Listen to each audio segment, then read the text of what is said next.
On n'a même plus de brancard pour vous accueillir. Je vous appelle pour faire un peu votre disponibilité en lit, s'il vous plaît, parce que nous débordons ici. Mme Chapon, elle habite à... Et ça fait 19 heures qu'elle est là, elle. Merci. Mme Chapon. Je vous appelle pour faire un peu votre disponibilité. On ne peut pas, dans un service d'accueil des urgences, se limiter à la position du médecin qui va soigner son malade. On sait très bien que dans les années qui viennent, les services d'accueil des urgences vont être de plus en plus sollicités.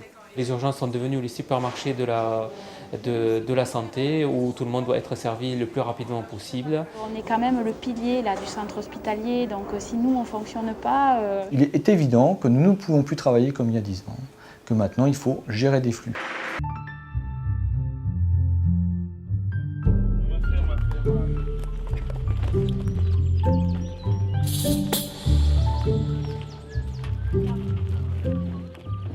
Alors, on utilise des drôles de vélos. Ce que vous appelez un drôle de vélo, c'est la Joëlette. C'est donc un fauteuil monoroue avec des brancards à l'avant et des brancards à l'arrière et qui nous permettent de passer dans tous les chemins, même les plus escarpés.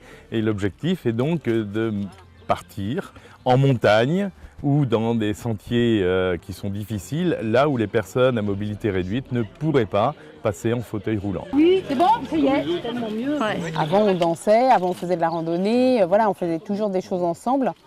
Et c'est vrai que du fait du handicap, tout ce genre d'activité s'est un petit peu stoppé. Et il a fallu retrouver autre chose. Ah ouais, il y a plein de cailloux. Hein. Impressionnant. Qui contrôle les opérations. Tu vois ce que tu as descendu parce que tu ne le vois pas de la même façon quand tu descends. C'est bien de prendre du recul et puis voir comment ils vont se débrouiller. les autres tout là-haut, là-bas. Ah ouais.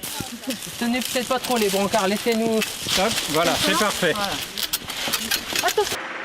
Je n'ai même pas eu le temps d'ouvrir le bec, on m'a collé ça. Et puis, sans mode d'emploi. Alors j'ai tout là-dessus. Je peux vous dire, le temps qu'il fait, je m'en fous de tout ça. Moi, je joue beaucoup avec l'empathie. Quand je reçois une mamie de 80 ans, je pense à ma mamie, à moi. Du coup, je me mets en rôle de petite fille et je me dis que la pauvre, elle est là, il faut bien qu'il y ait quelqu'un pour l'aider. Quand c'est une nana de mon âge, je me mets à son niveau, on joue un peu le rôle de copine. Vous avez moins de 26 ans ou pas? Eh non. Oui, non plus. Hein. Quand c'est le garçon, on use un peu de tête de charme. Dernière question. Non, vous avez dit 3. Oui. Ah bon? Ça, je savais pas, moi. Je vais vous faire ça. C'est de la comédie mêlée à de la psychologie, la vente. Oui, mais c'est pas fou non plus. C'est bien, hein. C'est un régal.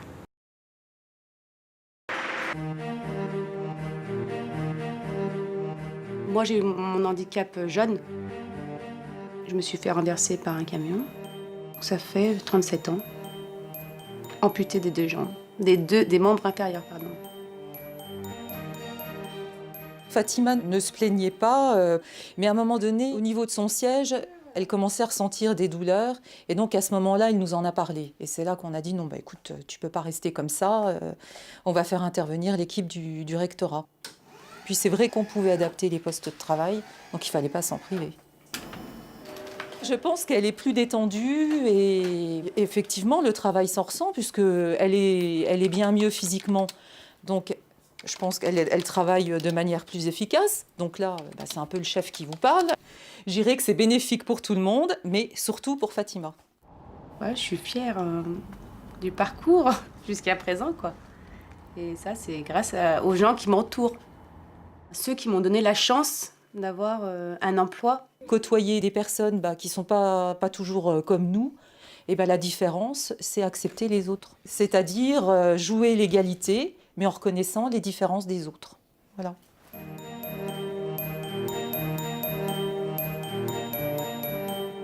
Une polyarthrite rhumatoïde depuis 23 ans. Donc c'est une maladie qui détruit les articulations et qui progressivement abîme l'os qui est à proximité des articulations, provoque des destructions. Et ce phénomène-là est très très douloureux. Elle me fait souffrir, mais elle m'a apporté aussi beaucoup de choses. Alors que je suis dans une phase de mobilité de plus en plus difficile, au fond de moi, ma personne, moi, je suis vraiment de plus en plus autonome. Qu'est-ce que tu aimerais que je transmette à travers cette œuvre?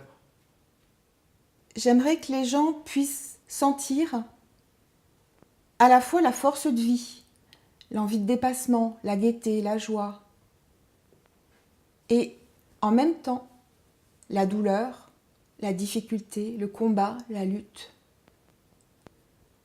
Et je vais essayer, comme une ligne de vie, d'y mêler, comme un mobile, une forme d'équilibre que tu trouves. Et j'imagine que c'est un peu toi qui, par ta façon de dompter la maladie, va disposer tes poids et tes équilibres autour pour qu'il y ait une notion, au bout du compte, de quelque chose qui tient la route, une vie qui tient la route, malgré cette contrainte. Finalement, la maladie n'a pas gagné. Non, elle n'a pas gagné, c'est sûr, elle n'a pas gagné. Et c'est elle qui m'a insufflé ça, cette force-là. Voilà. Oui. Un peu comme si tu avais tricoté ta vie avec un autre fil dedans, tu vois, ça, on a l'impression en plus, c'est pas tu mal vois. comme image, ça, oui. Je trouve que c'est un travail très, très enrichissant. Ça apporte quoi d'être bénévole? Moi, je fais parce que, je trouve que c'est un peu naturel dans notre société qui est un peu difficile, de donner un petit coup de main à notre mesure, quoi.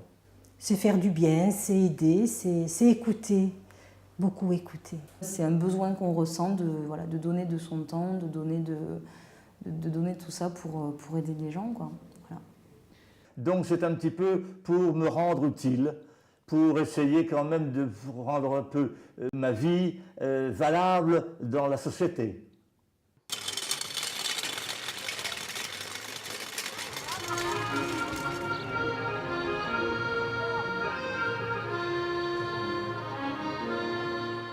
Donc en fait on va sur les squats une fois par semaine. Elle est allée à l'école un peu? Elle va à l'école encore? Jivka? Oui, Jivka. Jivka, oui, elle venait tard à l'école. D'accord. Ça va mieux son coup? Ça va mieux. Ouais. Oui.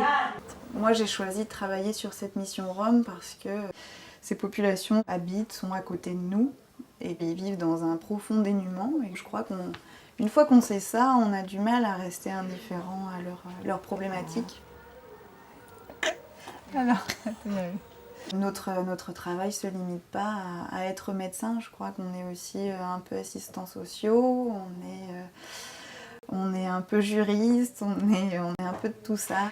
Tu sais comment il faut faire pour avoir l'assurance, toi? Des photos. Domiciliation? Domiciliation, oui.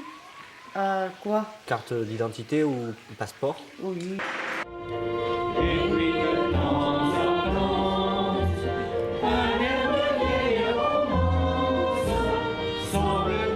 Le bistrot musical, il est pour le malade, bien sûr, mais il est aussi, surtout, je pense, pour l'aidant, un moment de détente et un moment de convivialité avec d'autres personnes.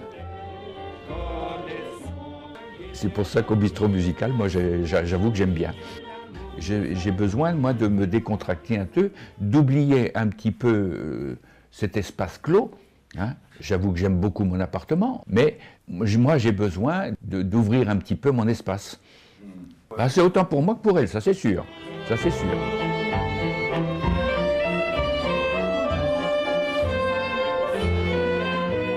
Donc Emmanuel Bigan, je suis professeur de psychologie cognitive à l'Université de Bourgogne et à l'Institut universitaire de France.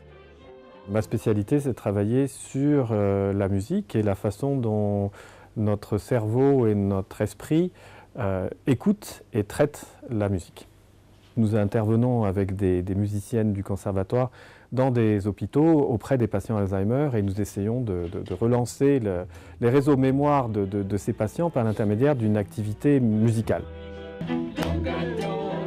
La musique a des capacités pour solliciter les réseaux neuronaux de notre cerveau de façon bien spécifique.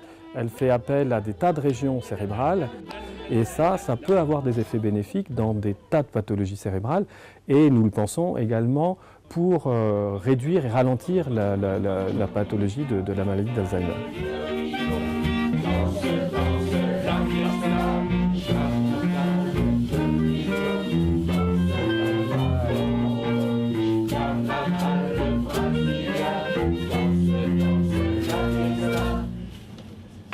La musique, c'est un palliatif, c'est pas un médicament, mais c'est un palliatif pour les personnes comme ça.